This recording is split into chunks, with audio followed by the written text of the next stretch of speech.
सुषमा अंधारे यांचे माजी खासदार रणजित निंबाळकर यांच्यावर गंभीर आरोप. फलटणमधील पोलीस स्टेशन कोण हाताळत आहे असा सवाल अंधारेंनी केला. निंबाळकर यांनी 277 जणांवर पोलीस तक्रारी नोंदवल्यात असा आरोपही अंधारे यांनी केलाय.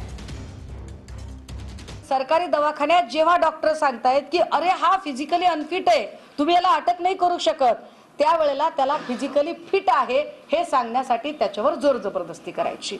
हे फिजिकली फिट ठरवणं किंवा अनफिट ठरवणं कोणाच्या हातात आहे? तर अर्थात तिथले वैद्यकीय अधिकारी कोण आहे?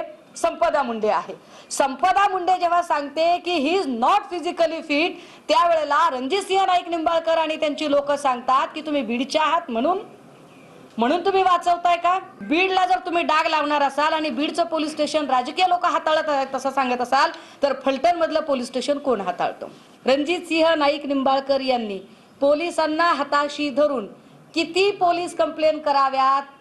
1, 2, 3, 5, 10, 25, 50, 75, 100, 125, 277 पोलीस कंप्लेंट रणजितसिंह नाईक निंबाळकर यांनी पोलिसांना हाताशी धरून केल्या.